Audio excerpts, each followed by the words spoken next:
The gallows stood ready in the center of Watsonville, Arizona territory, and Eleanor Foster knew she would hang by sundown unless someone showed her mercy she did not deserve. The dust kicked up around her bare feet as two deputies dragged her across the unpaved street toward the courthouse.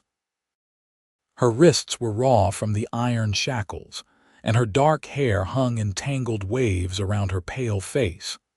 The townspeople gathered along the wooden sidewalks, their faces twisted with righteous anger and something worse, satisfaction. They wanted to see justice done, and in their eyes, she was just as guilty as her dead husband had been. Jacob Foster had robbed the Watsonville bank 3 days ago, killing a teller in the process. He had hidden the money somewhere before the posse caught up with him in the desert, where he died in a shootout rather than face the noose. Now the town wanted their money back, and they wanted blood. Eleanor's blood would have to suffice since Jacob's had already soaked into the sand 15 miles south. She stumbled on the courthouse steps, and one of the deputies yanked her upright with a cruel jerk that sent pain shooting through her shoulder. At 22 years old, Eleanor had imagined many possible futures for herself, but none of them had ended on a gallows in an Arizona town she had only seen for the first time 2 weeks ago. The judge sat behind a scarred wooden desk, his face weathered and hard as the desert stone. "Eleanor Foster," he began, not bothering with pleasantries. "You stand accused of conspiracy in the robbery of the Watsonville bank and the murder of Thomas Hendricks. How do you plead?" "Not guilty, Your Honor."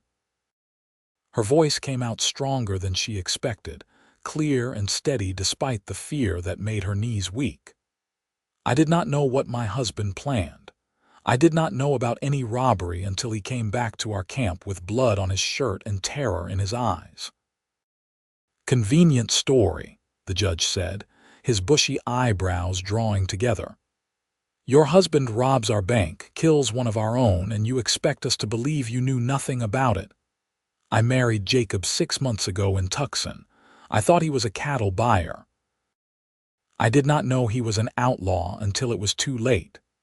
The truth of it burned in her throat. She had been so foolish, so desperate to escape her circumstances that she had believed Jacob's lies without question. Her parents had died of cholera, leaving her alone and penniless.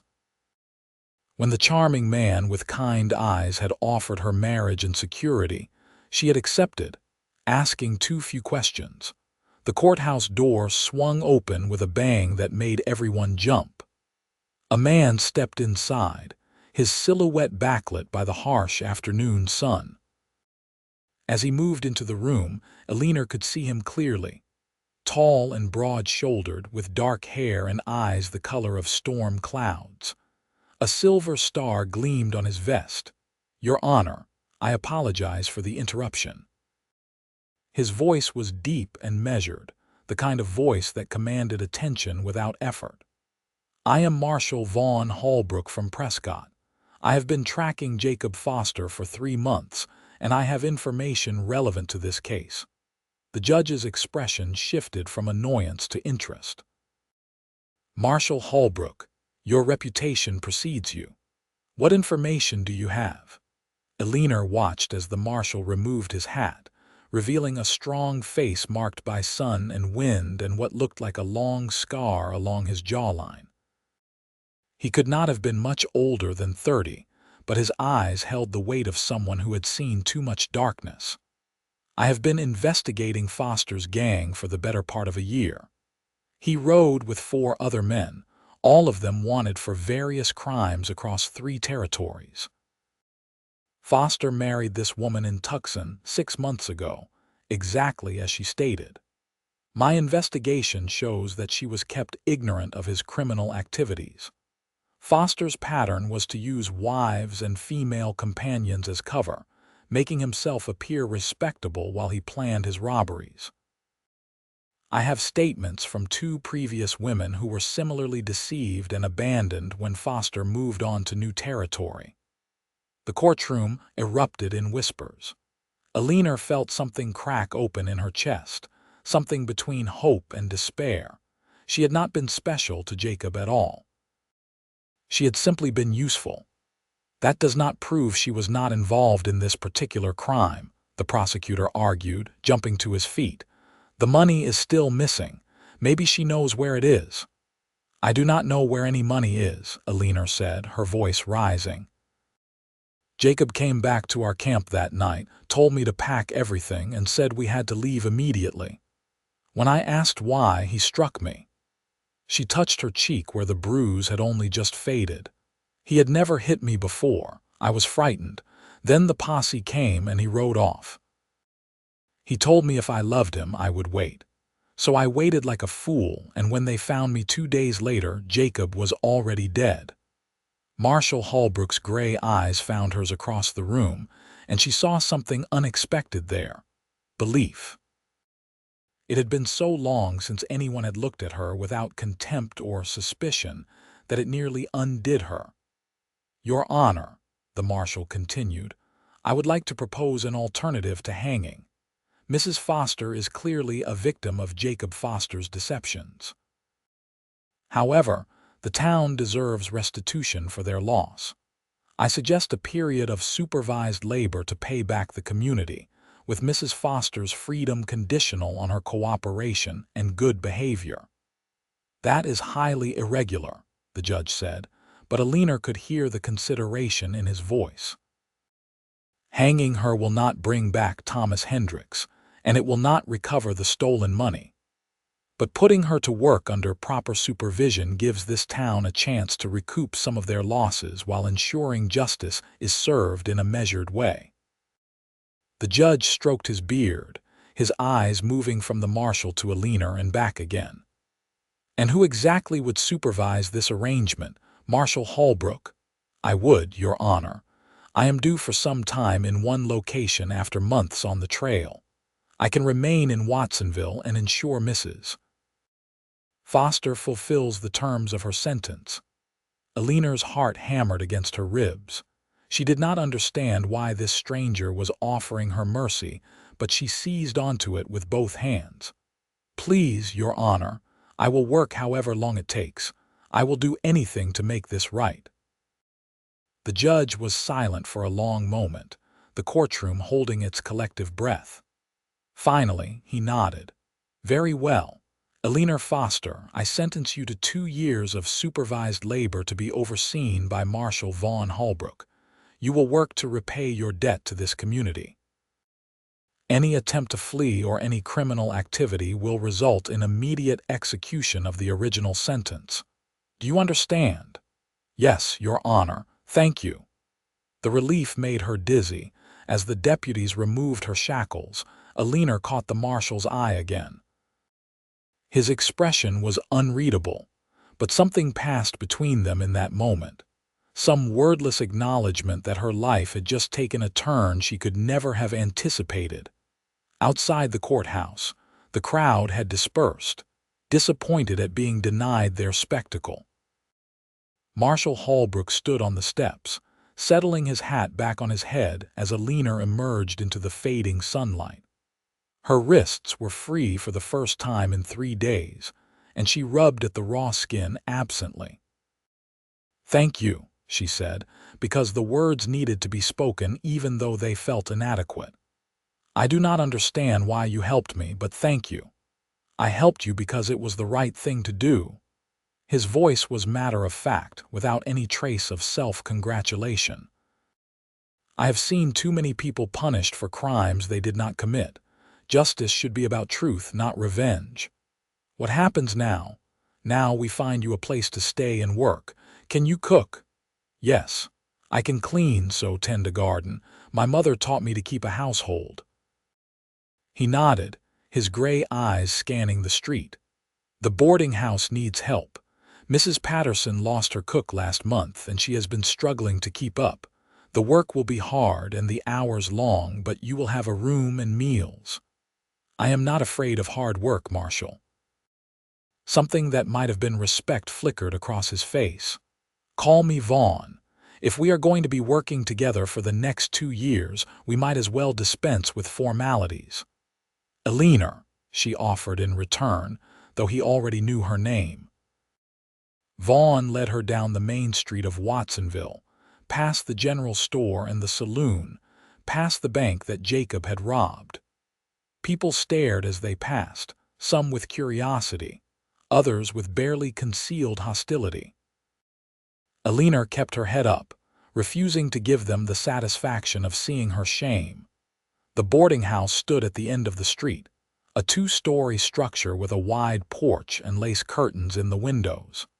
A hand-painted sign read, "Patterson's Boarding House Clean Rooms, Good Food."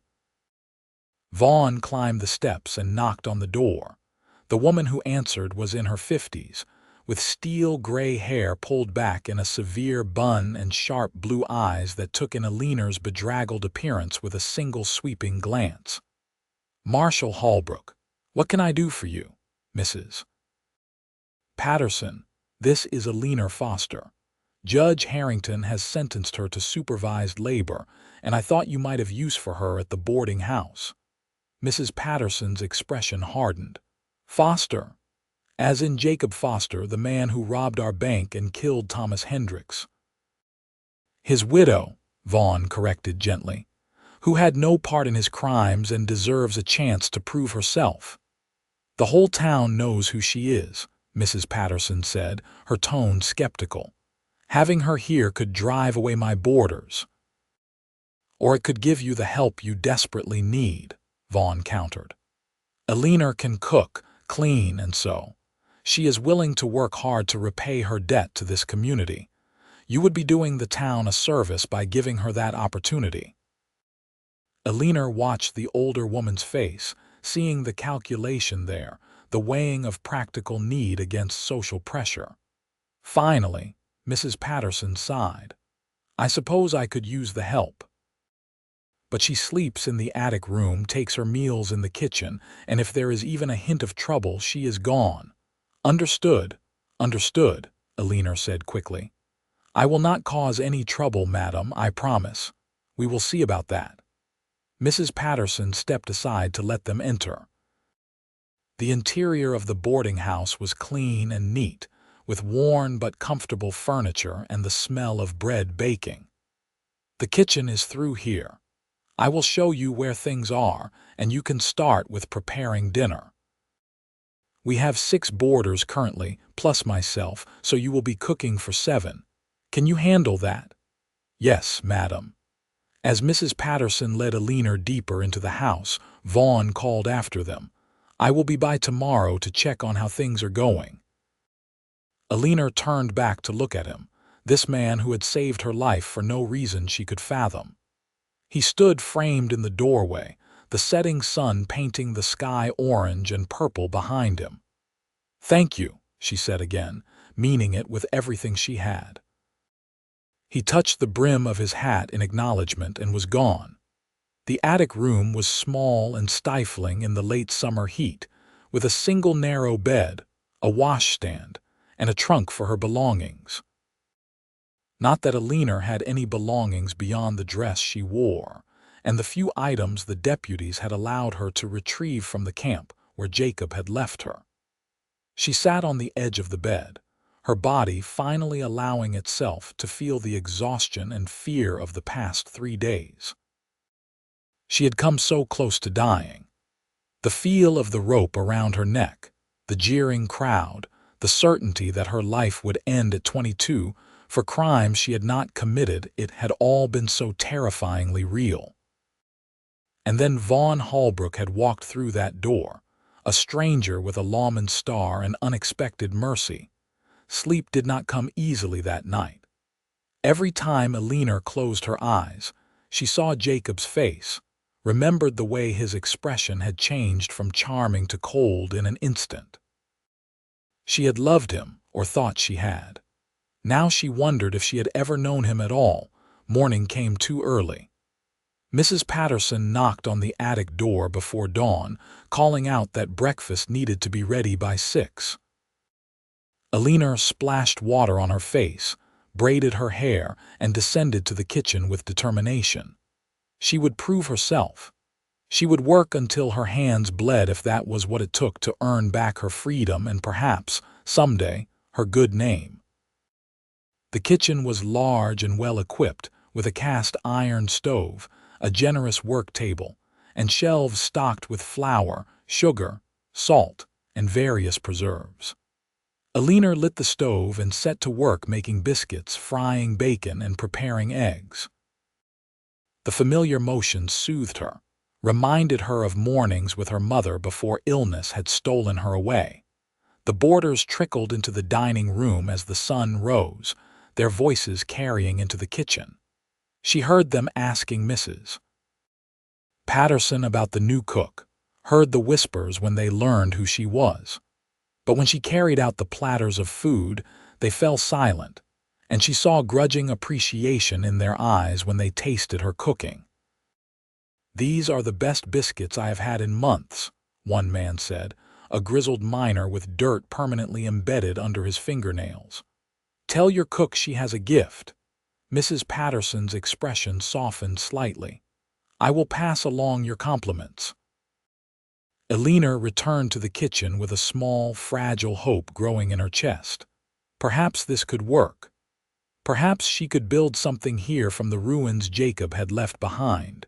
Vaughn arrived just after breakfast, as promised. He sat at the kitchen table while Eleanor washed dishes, his presence filling the small space with a quiet authority. "How was your first night?" "Better than being in a jail cell," she said honestly. "Mrs. Patterson is stern but fair. The work is hard, but I am grateful for it. The town will be watching you closely. There are people who still believe you were involved in the robbery, who think I made a mistake in speaking for you." She turned to face him, her hands dripping soapy water. "Did you make a mistake?" His gray eyes held her steadily. "No. I have been a lawman for 10 years, Eleanor. I have learned to read people, to tell the difference between guilt and innocence. You were as much a victim of Jacob Foster as anyone in this town. But they do not see it that way. They will, given time and proof. How can you be so certain?" He was quiet for a moment, his fingers tracing the grain of the wooden table. "When I was younger, my brother was accused of stealing cattle from the ranch where we worked. He was innocent, but no one believed him. They hanged him before the truth came out." The pain in his voice was old but still sharp. "I became a lawman so I could be the kind of man who searches for truth instead of rushing to judgment. I did not save you out of sentiment, Eleanor. I saved you because it was right." Her throat tightened with emotion. "I am sorry about your brother." "So am I. Every day." He stood, settling his hat back on his head. "I will be staying at the boarding house myself, actually. Mrs. Patterson has a room available, and it makes sense for me to be close by during your supervision period." The thought of Vaughn being nearby, a steady presence in the chaos her life had become, brought Eleanor an unexpected comfort. "I will try not to disappoint you. Just be honest and work hard. That is all anyone can ask." The days fell into a rhythm after that. Eleanor woke before dawn, prepared breakfast for the boarders, cleaned the boarding house from top to bottom, prepared lunch and dinner, and fell into bed exhausted every night. Mrs. Patterson watched her with hawk-like attention for the first week. But as Eleanor proved herself capable and hardworking, the older woman began to relax. Vaughn took his meals with the other boarders but often lingered in the kitchen afterward, helping Eleanor with the dishes despite her protests that it was not necessary. They talked while they worked, tentative at first, then with growing ease. He told her about his work as a marshal, about the criminals he tracked and the justice he tried to uphold. She told him about her childhood, about losing her parents, about the loneliness that had driven her into Jacob's arms. "I was so foolish," she said one evening, scrubbing a pot with more force than necessary. "I should have seen through his lies. You were grieving and alone. Foster was skilled at finding vulnerable women and exploiting them. The fault lies with him, not with you. The town does not see it that way. I hear the whispers when I go to the market. They think I am a criminal. Vaughn set down the plate he was drying and turned to her. What they think matters less than what you know to be true. You are not defined by Jacob Foster's crimes. You are defined by what you choose to do now, by the person you decide to be. The intensity in his voice, the absolute conviction, made Eleanor's breath catch. In the warm lamplight of the kitchen, she saw him not just as her supervisor or her savior, but as a man. A good man, with strong hands and kind eyes and a sense of honor that ran bone deep. The realization brought a flutter of something she had not felt in months, hope, not just for freedom but for something more. "Thank you for believing in me," she said softly. It is not hard to believe in someone when they give you reason to. His gaze held hers for a moment longer than necessary, and Eleanor felt heat rise to her cheeks. The moment broke when Mrs. Patterson called from the dining room, needing help with something, and Eleanor turned away, her heart beating faster than it should. She was a widow, she reminded herself. Her husband had been dead only 3 weeks. She had no business feeling anything for anyone, especially not the lawman who had saved her from the gallows. But the heart, she was discovering, did not much care about propriety or proper mourning periods. The heart wanted what it wanted, and hers was beginning to want Vaughn Holbrook with an intensity that both thrilled and terrified her. Autumn came to Watsonville, bringing cooler temperatures and golden light that turned the desert landscape into something almost beautiful. Eleanor had been working at the boarding house for 2 months, and the initial hostility from the townspeople had begun to fade, replaced by a grudging acceptance. She had proven herself honest and hardworking, and her cooking had earned genuine appreciation from the boarders and even some of the town's residents.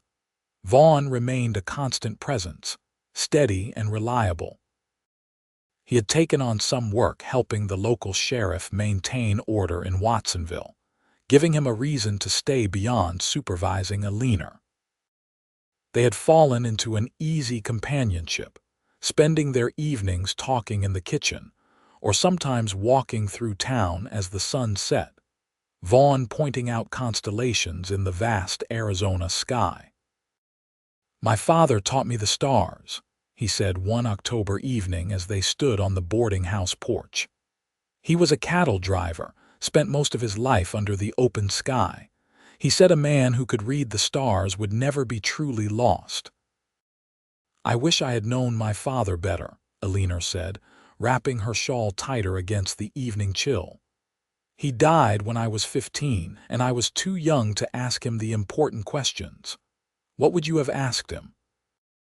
She considered the question, watching the first stars emerge in the darkening sky.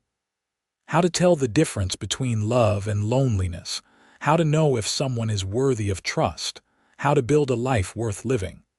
Vaughn turned to look at her, his expression thoughtful.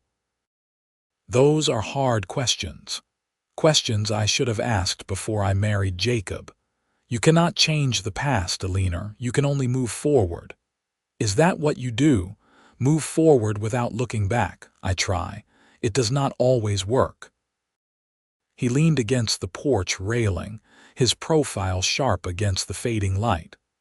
"My brother's death haunts me. The knowledge that I was not there, that I could not save him. It drove me to become a lawman, but it also made me hard. I have spent 10 years hunting outlaws, bringing in criminals, trying to balance some cosmic scale, but it never brings him back." Eleanor moved closer, driven by an impulse she did not fully understand. "You saved me, though. That has to count for something." He looked at her then, really looked at her, and she saw the walls he kept around himself crack just slightly. "Saving you was the easiest thing I have ever done. The choice was clear, the right path obvious. Most of the time, nothing is that simple." "I am glad you were there," she said, her voice barely above a whisper. "I am glad you saw the truth when no one else did. Eleanor." The way he said her name, gentle and weighted with something unspoken, made her pulse quicken. "You know I am not a man who stays in one place. My work takes me all over the territory. When your sentence is complete, I will have to move on. I know." And she did know, had known from the beginning, but that did not stop her heart from breaking a little at the reminder. "I do not want to hurt you." "Then do not." She reached out and touched his hand where it rested on the railing, a brief contact that sent warmth racing up her arm. "We have tonight and tomorrow and all the days until you have to leave. Cannot that be enough?" He turned his hand over, catching her fingers in his calloused palm warm against hers. "I am not sure it will ever be enough." They stood there on the porch as the stars emerged one by one, hands joined, neither of them speaking. Words felt inadequate for what was building between them, this connection that had grown from mercy to friendship to something deeper, something that felt like the beginning of love. Mrs. Patterson found them there and cleared her throat loudly, her expression disapproving but not unkind. "Eleanor, the dishes will not wash themselves. And Marshal Holbrook, it is getting late for you to be courting on my porch." Eleanor felt her cheeks burn, but Vaughn just smiled, a rare expression that transformed his normally serious face. "You are right, Mrs. Patterson. I apologize for keeping Eleanor from her duties." As Eleanor returned to the kitchen, her hand still tingling from his touch, she heard Mrs. Patterson say quietly to Vaughn, "She is a good girl, Marshal. She has been through enough heartbreak. If you are not serious about her, it would be kinder to keep your distance." "I am aware of that, madam." His voice was low and serious. "I am trying to do the right thing. The right thing is not always the easy thing." Eleanor stood at the sink, her hands in the cooling dishwater, and let herself imagine a future she had no right to want. A future with Vaughn, with his steady presence and his rare smiles and his absolute conviction in doing what was right. A future where she was not defined by Jacob's crimes or her own foolishness, but by the choices she made going forward. It was a dangerous dream, she knew. Vaughn had made it clear he could not stay. She was still serving her sentence, still proving herself to a town that barely trusted her. And yet the dream persisted, growing stronger with each passing day. Winter settled over Watsonville like a cold blanket, bringing freezing nights and occasional frost that turned the desert into a crystalline wonderland. Eleanor had been at the boarding house for 5 months now, and her life had developed a comfortable routine. She had even begun to make friends among the townspeople, cautious friendships built on months of proving her honesty and character.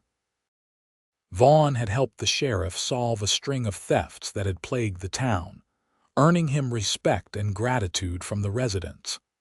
But Eleanor could see the restlessness in him, the way his eyes would drift toward the horizon as if hearing a call only he could perceive. He was a man meant for movement, for the chase, for the wide open spaces. Staying in one place for so long was wearing on him. They were sitting in the kitchen late one December evening, the only light coming from the fire in the stove. Mrs. Patterson had gone to bed, and the boarders were all in their rooms. It was the time Eleanor treasured most, when she and Vaughn could talk without interruption, without the weight of the town's expectations pressing down on them. "I received a telegram today," Vaughn said, his voice carefully neutral. "There is a gang operating in New Mexico territory that I have been tracking for years. The marshal in Santa Fe has requested my assistance." Eleanor felt her heart plummet, but she kept her voice steady. "When do you leave?" "That is the question I have been wrestling with all day." He stood and paced to the window, looking out at the frost-covered street. "My duty says I should leave immediately. The work is important and lives are at stake, but something else says I should stay." Your work is important, Vaughn. You save lives, bring justice to people who need it. You should not abandon that because of me." He turned to face her, his expression intense. "Because of you. Eleanor, you are not some obligation I am fulfilling. You are the first thing in 10 years that has made me question whether the life I have chosen is the one I actually want." She stood, her legs unsteady. "What are you saying?" "I am saying that I have spent every day for the past 5 months trying to maintain proper distance, trying to remember that you are under my supervision, that I have no right to feel what I feel. But I am done lying to myself." He crossed the room in 3 long strides and took her hands in his. "I love you, Eleanor. I love your strength and your honesty and the way you rebuild yourself every single day. I love watching you cook and listening to you laugh and knowing that you see me, really see me in a way no one else ever has." Tears spilled down her cheeks, hot and fast. "I love you too. I have loved you since the day you walked into that courthouse and gave me a chance when no one else would. But I do not want to be the reason you give up your purpose. I could not live with that. What if my purpose is changing?" He cupped her face in his hands, his thumbs brushing away her tears. "What if I am tired of chasing ghosts and trying to balance scales that will never be even? What if I want to build something instead of always tearing things down?" Vaughn. His name came out as a sob, and then his lips were on hers, gentle and fierce all at once. Eleanor had been kissed before by Jacob, but this was different. This was a kiss built on truth and respect and genuine affection. This was a kiss that promised tomorrow and all the tomorrows after that. When they finally broke apart, both breathing hard, Vaughn rested his forehead against hers. "I need to know what you want, Eleanor, not what you think you should want, not what is proper or expected. What do you truly want?" "I want you," she said without hesitation. "I want a life with you, whatever that looks like. If it means traveling with you, I will learn. If it means staying here, we will build something together. I just want you. Then you will have me." He kissed her again, slower this time, savoring it. "I will write to the marshal in Santa Fe and decline his request. There are other lawmen who can track that gang. But there is only one you, and I am done pretending I can walk away." They talked long into the night, making plans and dreaming dreams. Vaughn would stay in Watsonville, take a permanent position with the sheriff's office. Eleanor still had a 1.5 years left on her sentence, but after that, they would be free to marry if she would have him. "If I would have you," she laughed through her tears. "Vaughn Holbrook, I would marry you tomorrow if it were possible." "Then we will wait until it is possible, and not a day longer." The winter months passed with a new sweetness, knowing that every day brought them closer to a future together. They were careful to maintain propriety. Vaughn had his room at the boarding house, and Eleanor had hers, and they did not cross those boundaries no matter how much they might have wanted to. But they stole moments together whenever they could. Walks through the town, quiet conversations in the kitchen, brief touches of hands that said more than words ever could. Mrs. Patterson, for her part, gave her grudging approval. "You are both adults, and I can see you care for each other. Just remember that this town is watching, and Eleanor is still serving her sentence. Nothing that could give the gossips ammunition." "We will be careful," Vaughn promised. Spring brought wildflowers to the desert, splashes of color against the brown and gold landscape. Eleanor had been working at the boarding house for nearly a year now, and the transformation in her was remarkable. The pale, frightened woman who had stood on the courthouse steps had been replaced by someone stronger, someone who held her head high and smiled without reservation. Vaughn watched her growth with pride and love that deepened daily.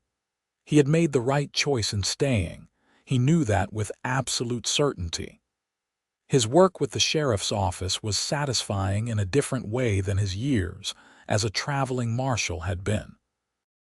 He was part of a community now, invested in the daily lives of the people around him. He had roots for the first time since his family had scattered after his brother's death. One warm April evening, as they walked along the outskirts of town, Vaughn stopped and turned to Eleanor. The setting sun painted her face in shades of gold and rose, and he thought he had never seen anything more beautiful. "What is it?" she asked, smiling up at him. "I have been thinking about the future," he said. "About what happens when your sentence is complete. We get married and live happily ever after." She meant it as a joke, but he could hear the hope underneath. "That is exactly what I want, but I want you to know that you have choices, Eleanor. You are not obligated to marry me just because I helped you. If you want to go somewhere else, start fresh where no one knows your history, I would understand." She placed her hand over his heart, feeling the steady beat beneath her palm. "I do not want to go anywhere else. This town has become my home. The people here have seen me at my worst and watched me prove myself. That means something, and you mean everything. There is nowhere I would rather be than by your side. Even though I am a stubborn lawman with a haunted past and a scar on my jaw, especially because of all that." She stood on her toes and kissed him, there in the fading light with the desert stretching out around them. "You are mine, Vaughn Holbrook, and I am yours. That is all I need to know." Summer arrived with scorching heat that made the kitchen at the boarding house almost unbearable. Eleanor worked through it, preparing meals and managing the household with a competence that had Mrs. Patterson declaring she could not imagine running the place without her. "When your sentence is up, Mrs. Patterson said one sweltering July afternoon, "I hope you will consider staying on as a paid employee rather than as labor.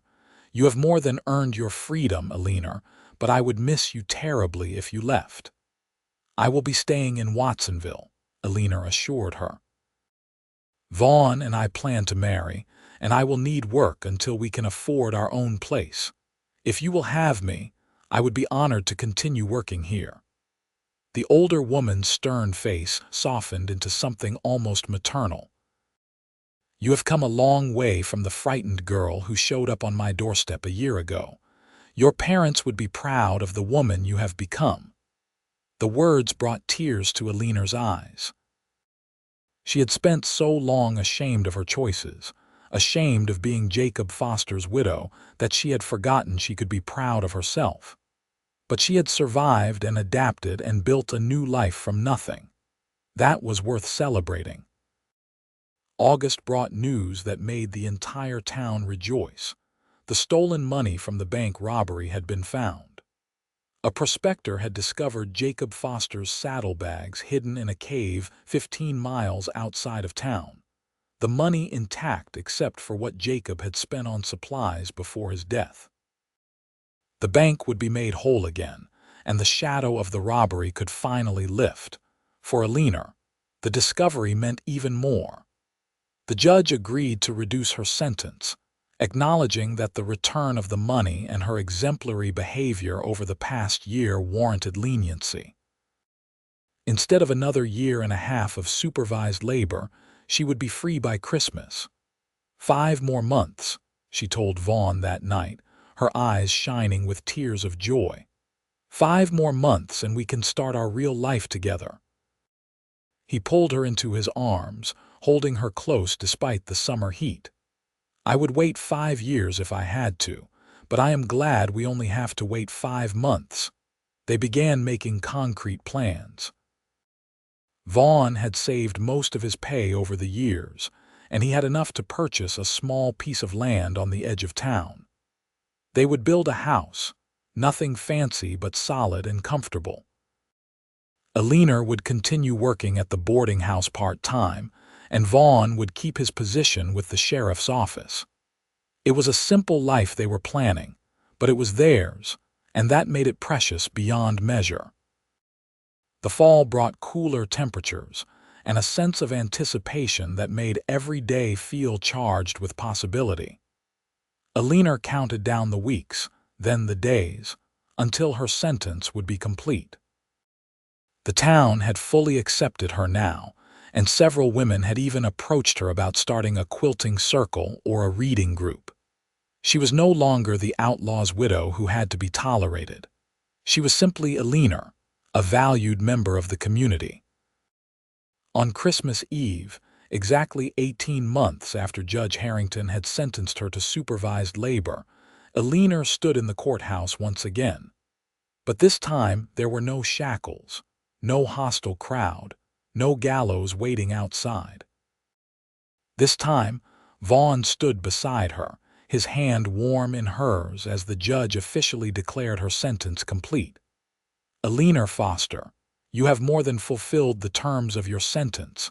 You have proven yourself to be an honest, hard-working member of this community. Your debt is paid in full. You are free." Judge Harrington smiled, a genuine expression that transformed his usually stern face. "I must say, I am glad Marshal Holbrook spoke up for you all those months ago. You have shown us all that mercy and second chances can lead to redemption." Eleanor could barely speak past the lump in her throat. "Thank you, Your Honor. Thank you for giving me that second chance." As they left the courthouse, snow was beginning to fall, rare and beautiful in the Arizona desert. Vaughn caught a snowflake on his glove and showed it to Eleanor. "A new beginning," he said, "clean and fresh." "Our beginning," she agreed. They were married on New Year's Day, 1884, in a simple ceremony at the small church in Watsonville. Mrs. Patterson stood up as Eleanor's witness and the sheriff served as Vaughn's. Half the town turned out to watch. People who had once wanted to see Eleanor hang now celebrating her wedding with genuine happiness. Eleanor wore a dress that Mrs. Patterson had helped her sew, simple but elegant in cream-colored wool. Vaughn wore his best suit, his marshal's star pinned to his vest, because he said it was part of who he was, and Eleanor deserved to marry all of him, including his dedication to the law. When the minister pronounced them husband and wife, and Vaughn kissed her in front of the whole town, Eleanor felt something she had not felt since her parents died, complete and utter joy. This was her family now, Vaughn and the community they had built together, the life they would create. The celebration afterward was held at the boarding house, with food Eleanor had prepared in the days leading up to the wedding. There was music and dancing, laughter and toasts to the newlyweds. Even Judge Harrington attended, raising his glass to Eleanor and Vaughn with a speech about justice, mercy, and the power of redemption. As the evening wound down and guests began to depart, Vaughn pulled Eleanor aside. "Are you ready to see our home?" "Our home," she repeated, loving the sound of those words. "Yes, I am ready." They walked through the quiet streets of Watsonville, the snow still falling softly around them, to the edge of town where Vaughn had been working for months on their house. It was small but beautifully made, with a porch that wrapped around two sides and windows that would let in the morning light. Smoke curled from the chimney, and warm lamplight glowed in the windows.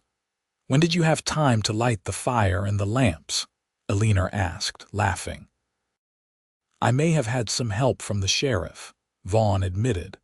"I wanted everything to be perfect for you." He swept her up in his arms and carried her across the threshold, both of them laughing like children.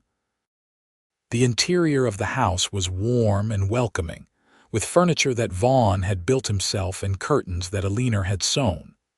It was not grand, but it was theirs, a home built on love and trust, and hard-won second chances. That night, as they lay together in their marriage bed, Eleanor traced the scar along Vaughn's jaw with gentle fingers. "Tell me how you got this." "A knife fight with a cattle rustler in New Mexico territory, about 6 years ago. He was faster than I expected." Vaughn caught her hand and kissed her palm. "I have a lot of scars, Eleanor, physical and otherwise." "We all do," she said. "But scars mean we survived. They mean we are still here, still fighting, still able to love. I do love you, he said, his voice rough with emotion. More than I knew it was possible to love another person. You made me believe in second chances, in the possibility of building something good from broken pieces. We built it together, she corrected, kissing him softly. And we will keep building every day for the rest of our lives. The years that followed were not without challenges. There were hard winters and dry summers, times when money was tight and the future uncertain. Vaughn continued his work as a lawman, and there were moments when Eleanor had to fight down fear that he would not come home, that some outlaw's bullet would make her a widow twice over. But he always came home. And Eleanor built a life that extended beyond their small house on the edge of Watsonville. She started teaching children to read and write in the church on Sunday afternoons.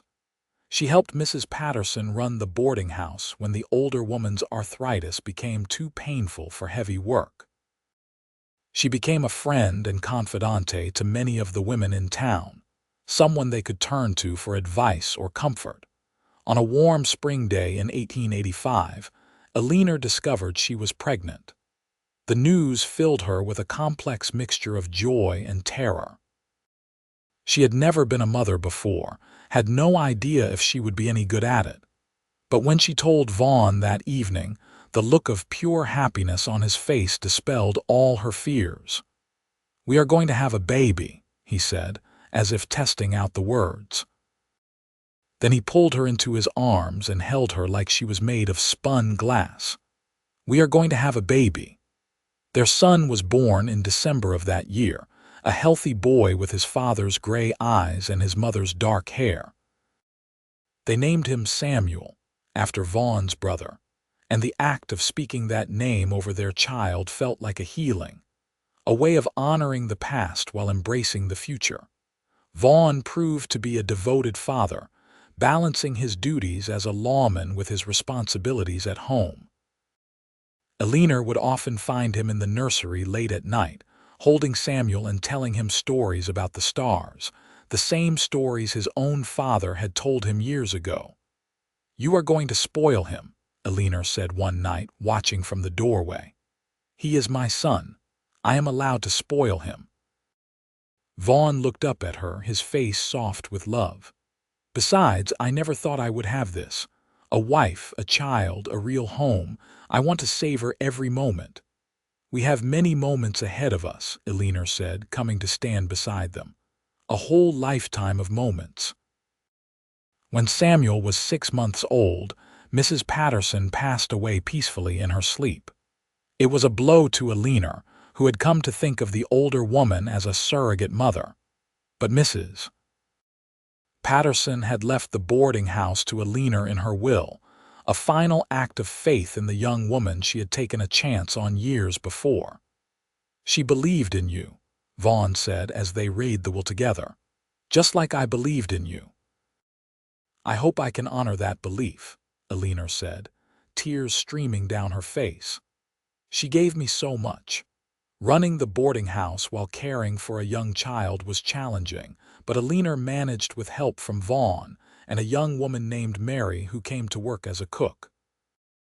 The boarding house thrived under Eleanor's management, becoming known throughout the territory for its excellent food and warm hospitality. Life in Watsonville continued its rhythms. Samuel grew from a baby to a toddler, then to a bright, curious boy who followed his father around town, asking endless questions about everything he saw. Vaughn reduced his traveling, taking only local cases that allowed him to come home every night. The years of chasing outlaws across territories were behind him, replaced by a focus on keeping their small community safe. And just in the spring of 1888, Eleanor discovered she was pregnant again. This time the pregnancy was harder, and she spent the final months on bed rest while Mary managed the boarding house and Vaughn cared for Samuel. Their daughter was born in September, a tiny thing with Eleanor's features and a surprisingly loud cry. They named her Grace, because that was what their entire life together had been built on: grace, mercy, and second chances. Samuel, now 3 years old, was fascinated by his baby sister, insisting on helping with everything from bath time to bedtime stories. "We have a family," Vaughn said one evening as they sat on their porch, watching the sunset paint the desert in shades of gold and crimson. Samuel was playing in the yard, and Grace was sleeping in Eleanor's arms. "A real, beautiful family. Did you ever imagine this?" Eleanor asked, leaning against his shoulder. "That day when you walked into the courthouse and spoke up for me, did you imagine it would lead here?" "Honestly, no. I thought I was doing the right thing, ensuring justice was served. I had no idea I was meeting the woman who would change my entire life." He kissed the top of her head gently. "But I am grateful every day that I followed my conscience instead of the easy path." "So am I," Eleanor said, watching Samuel chase a butterfly through the wildflowers that grew in their yard. "So am I." The years continued to pass, marked by the ordinary joys and sorrows of life. Samuel started school and proved to be a quick learner, much to his parents' pride. Grace grew into a spirited child who reminded Eleanor of herself before tragedy had touched her life, full of laughter and curiosity. Unafraid of the world, Vaughn's work as a lawman gradually shifted from active enforcement to training and mentorship. He took on younger deputies, teaching them the lessons he had learned over the years about justice, mercy, and the importance of seeking truth above all else. His reputation grew, and he was often consulted on difficult cases across the territory, but he always came home. No matter how far a case took him or how long he was gone, he always returned to Eleanor and their children, to the small house on the edge of Watsonville that had become the center of his world. In 1892, when Samuel was 7 and Grace was 4, Arizona Territory began talking seriously about statehood. The wild, lawless frontier that Eleanor had first encountered was slowly transforming into something more settled, more civilized. Watsonville grew, adding new businesses and attracting families from back east who wanted a fresh start in the West. Eleanor's boarding house became something of a landmark, known for welcoming newcomers and helping them find their feet in this sometimes harsh but beautiful land. She took particular care with women who arrived alone or running from troubled pasts, remembering what it had felt like to be friendless and desperate. "You are collecting strays," Vaughn teased her one evening after she had hired yet another young woman with a troubled history to work at the boarding house. "I am giving people chances," Eleanor corrected. "The same way I was given a chance. Everyone deserves that, Vaughn. Everyone deserves to be seen for who they are, not just who they were." "I know," he said, pulling her close. "It is one of the many reasons I love you. You take the mercy you were shown and multiply it, giving it back to the world." On their 10th wedding anniversary in 1894, Vaughn surprised Eleanor with a trip to Tucson, leaving the children with friends in Watsonville. It was the first time they had been alone together for more than a few hours since Grace was born, and they savored the freedom of it.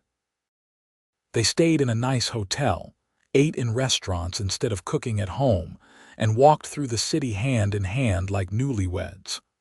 One afternoon, Vaughn led Eleanor to a small church on the outskirts of Tucson. "This is where I first saw you," he said, though that was not quite accurate. "Not literally, but this is where Jacob married you, is it not?" Eleanor nodded, the memories of that day flooding back. She had been so young, so naive, wearing a borrowed dress and believing Jacob's lies about love and forever. "I wanted to bring you here to tell you something," Vaughn continued. "That man did not deserve you. He never deserved your love or your loyalty or your grief. But his actions brought you into my life, and for that, I will always be grateful. You took the worst thing that ever happened to you and turned it into something beautiful. You are the strongest person I have ever known." Eleanor felt tears spill down her cheeks. "I could not have done any of it without you. You gave me a chance when no one else would. You believed in me when I did not believe in myself." "We saved each other," Vaughn said, wiping away her tears with his thumbs. "That is what love does. It saves us again and again, every single day." They renewed their vows in that small church, just the two of them and a surprised priest who agreed to perform the brief ceremony. This time, Eleanor was not a desperate girl making a terrible mistake.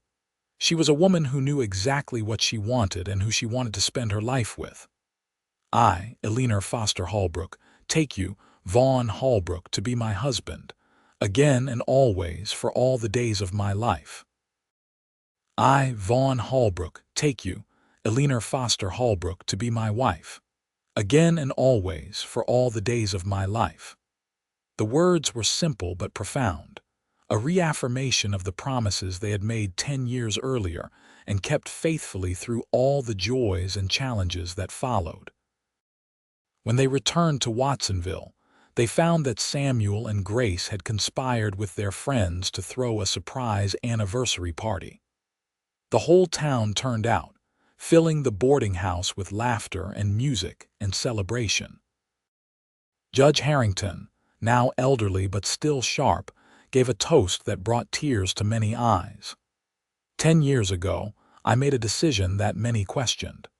I chose mercy over vengeance, rehabilitation over retribution, and these two people standing before us have proven that it was the right choice. Eleanor and Vaughn Holbrook represent the best of what our community can be: compassionate, just, and committed to building something good. Here is to many more years of their love and leadership. The applause was thunderous, and Eleanor felt Vaughn's hand tighten around hers. They had come so far from that day in the courthouse when death had seemed certain and hope had been in short supply. They had built a life, raised children, created a home, and become pillars of their community. As the years continued their steady march forward, Eleanor and Vaughn grew older together, their love deepening with each passing season. Samuel grew into a thoughtful young man who expressed interest in following his father into law enforcement. Grace became a skilled artist, filling their home with drawings and paintings of the desert landscape she loved. In 1899, Arizona Territory took another step toward statehood, and Vaughn was asked to serve on a committee helping to draft proposals for a territorial constitution. It was important work that took him to Phoenix for weeks at a time, but he wrote to Eleanor every day, long letters full of political discussions and professions of love. "I miss you every moment I am away," one letter read. "The work here is important, but it means nothing compared to being home with you and our children. I count the days until I can return to Watsonville and the life we have built together." Eleanor kept every letter, treasuring the words that proved what she had always known. Vaughn's heart belonged to her, completely and absolutely. When he returned home after months of work in Phoenix, Samuel and Grace had organized a welcome celebration. But Vaughn barely noticed the decorations or the special meal. His eyes found Eleanor's across the crowded room, and in that moment, nothing else mattered. "I am home," he said simply, pulling her into his arms. "You are home," she agreed, breathing in the familiar scent of him. Always and forever. The new century dawned with celebration and hope. Samuel, now 15, was tall and serious like his father, with a strong sense of justice that made both his parents proud. Grace, at 12, was creative and spirited, bringing joy and laughter into every room she entered. Vaughn had retired from active law enforcement, though he still consulted on important cases and trained new deputies. His hair was touched with silver now, and the lines around his eyes had deepened, but Eleanor thought he was more handsome than ever.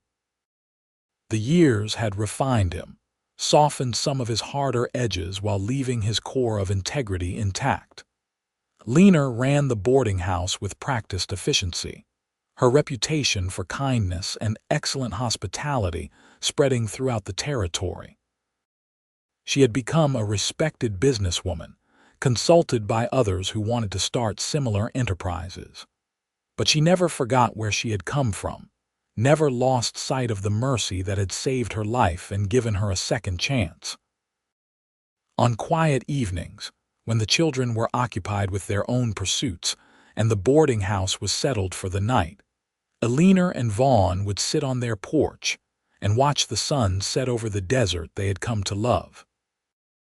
These were the moments Eleanor treasured most, when the noise and demands of daily life faded away and it was just the two of them, together in the life they had built. "You have any regrets?" Vaughn asked one such evening, his hand clasped in hers. Eleanor considered the question carefully. There had been so much pain in her early life, losing her parents, making the terrible mistake of marrying Jacob, standing on the courthouse steps certain she would die. But all of it had led her here, to this porch, this man, this beautiful, improbable life. "No regrets," she said finally. "Everything I went through, every hardship and every heartbreak brought me to you. How could I regret that? I used to think my brother's death was a tragedy that destroyed my family and sent me on a path of endless vengeance," Vaughn said quietly. "But it made me the man who walked into that courthouse and saw a frightened woman who needed mercy. It gave me the courage to stand up for what was right even when it was unpopular. I cannot regret that either, even though I still miss him every day." "Our scars made us who we are," Eleanor said, echoing words she had spoken years before on their wedding night. "And who we are together is something beautiful." In 1902, Samuel graduated from school and announced his intention to become a deputy sheriff, following in his father's footsteps. Vaughn was both proud and worried, knowing the dangers that came with the badge. But he trained Samuel himself, teaching him everything he knew about upholding the law with integrity and compassion. "The gun is your last resort," Vaughn told his son. "Your words, your judgment, your willingness to seek truth, those are your most important tools. Never forget that the people you serve are just that, people. Not criminals or statistics, but individuals with stories and circumstances that matter." Samuel took the lessons to heart, becoming the kind of lawman his father had always been. Fair, thoughtful, and committed to justice tempered with mercy. Grace surprised everyone by announcing that she wanted to become a teacher. She had a gift for explaining things, a patience that served her well when working with children. Eleanor helped her study and prepare, remembering her own small Sunday school classes and the joy of watching young minds grow and develop. As their children launched into their adult lives, Eleanor and Vaughn found themselves entering a new phase of their relationship. The house was quieter now, their days less structured around the needs of growing children. They had time to travel together, to pursue interests they had set aside during the busy years of child rearing and business building. They took a trip to California, seeing the ocean for the first time together. They traveled to Colorado, marveling at the mountains that made their desert landscape seem small by comparison. But they always returned to Watsonville, to the small house on the edge of town that had been the center of their world for so many years. In 1905, Samuel married a teacher named Catherine, a kind woman who reminded Eleanor of herself at that age, strong and determined, with a core of gentleness that balanced her strength. The wedding was a joyous occasion, bringing together everyone they loved in a celebration of new beginnings. A year later, Eleanor became a grandmother when Samuel and Catherine welcomed a son. They named him Vaughn after his grandfather, and when the older Vaughn held his tiny namesake for the first time, Eleanor saw tears in her husband's eyes. "This is what it is all about," he said softly, cradling the baby with experienced hands. "This continuation, this passing on of love and values and hope, we are building something that will outlast us." Grace married in 1908, choosing a kind man named James who supported her artistic ambitions and made her laugh. Their wedding was smaller but no less joyful, a garden ceremony that Grace had designed herself, with flowers from the desert and decorations she had painted. As Eleanor watched her daughter speak her vows, she thought about the long road that had brought them all to this moment. If someone had told that terrified young woman on the courthouse steps that she would someday stand here, respected and loved, surrounded by family and community, she would never have believed it. But mercy had opened the door, and love had built the home. The years grew gentler as Eleanor and Vaughn moved into their 50s and then their 60s.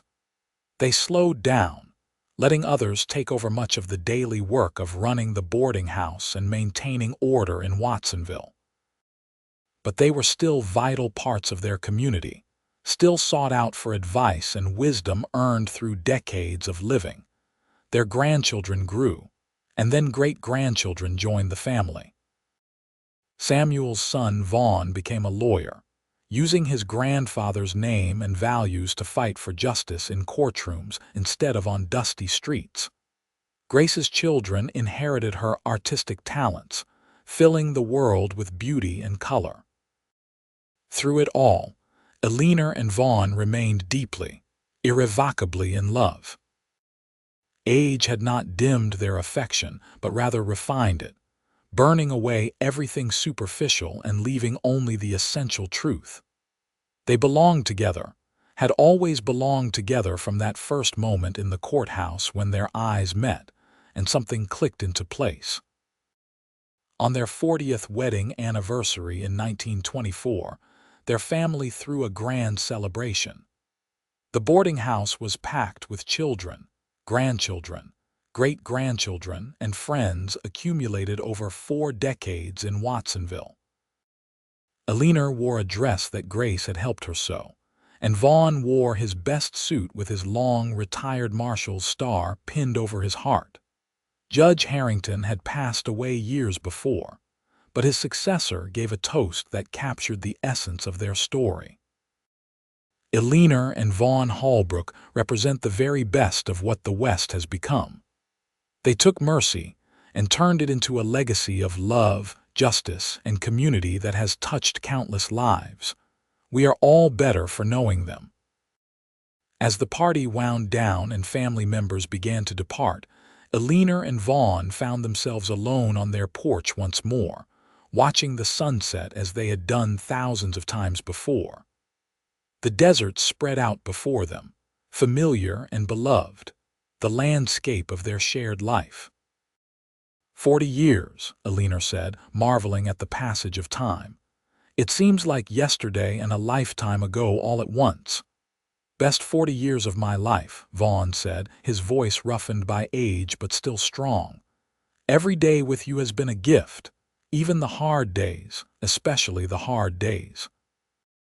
Those are the ones that prove what we have, that show the strength of what we built together. Eleanor leaned against his shoulder, fitting into the space she had occupied for 4 decades. Thank you for walking into that courthouse. Thank you for seeing me when everyone else just saw an outlaw's widow. Thank you for giving me a reason to stay, Vaughn replied. Thank you for teaching me that home is not a place but a person, and that love is the greatest adventure of all. They sat in comfortable silence as the stars emerged one by one, the same stars Vaughn's father had taught him to read all those years ago. The same stars that had witnessed their journey from strangers to lovers to partners in building a life that mattered. In their final years, as age began to slow them down in earnest, Eleanor and Vaughn remained inseparable. They had moved into a smaller house, one without stairs that challenged aging knees, but they kept their porch where they could sit and watch the sunsets together. Their minds remained sharp, and they spent their days telling stories to their great-grandchildren, passing on the history they had lived through. They talked about the wild frontier days when Watsonville was small and lawless, about the transformation they had witnessed as Arizona moved from territory to state, about the values that mattered: truth, justice, mercy, and love. Vaughn passed away peacefully in his sleep in the spring of 1928 at the age of 74. He was surrounded by family, holding Eleanor's hand as he had held it through countless days and nights of their shared life. His last words were simple: "I love you, always have, always will." Eleanor grieved deeply, but without bitterness. They had been blessed with 44 years of marriage, decades of love and partnership that many people never experienced. She missed him with an ache that never fully went away, but she was grateful for every moment they had shared. She lived for another 3 years, staying active in her church and community, spending time with her ever-growing family.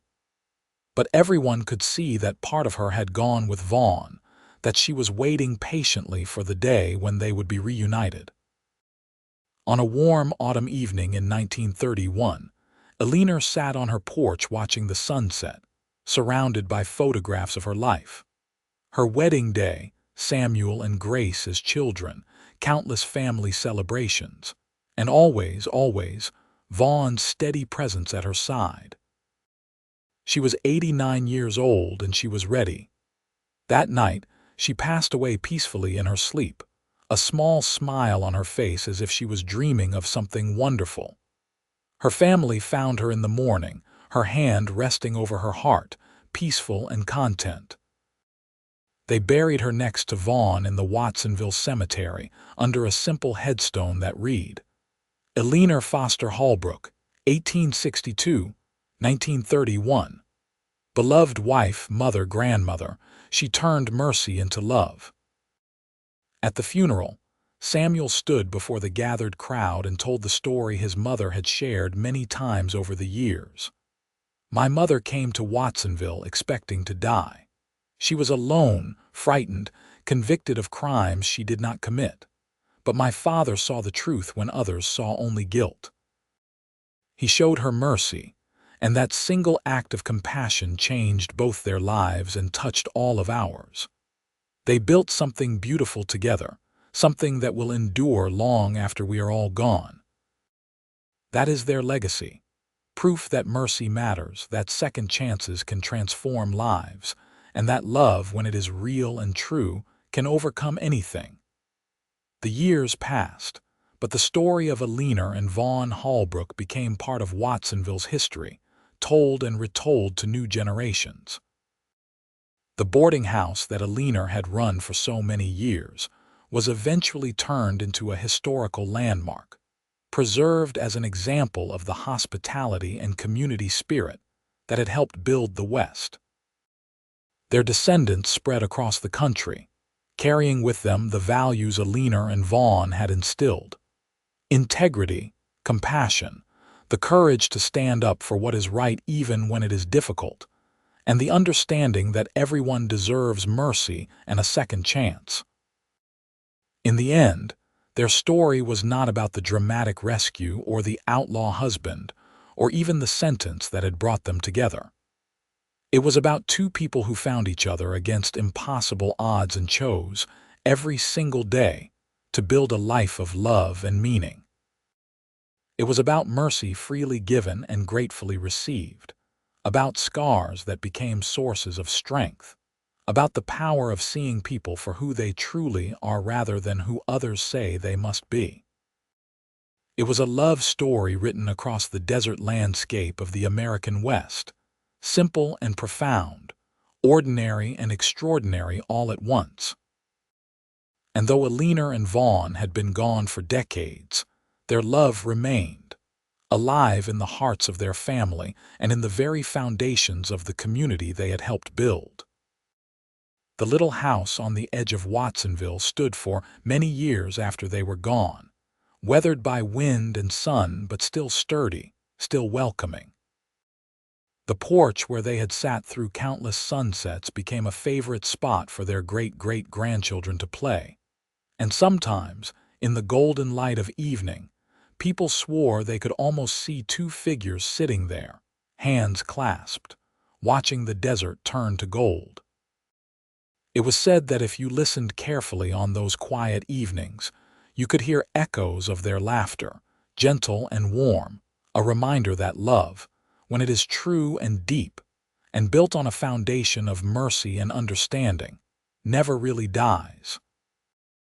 It transforms, it endures, it becomes part of the very fabric of the world, woven into the land and the lives of everyone it touches.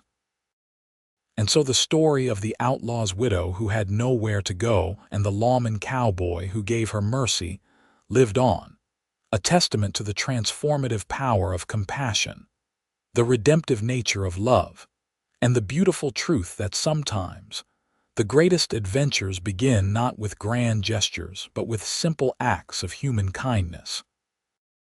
Their legacy was not measured in wealth or fame, but in the countless lives touched by their example, in the generations who learned from them that mercy and justice are not opposing forces but complementary virtues, and that love, when given freely and received gratefully, has the power to heal even the deepest wounds and build something beautiful from the broken pieces of shattered lives.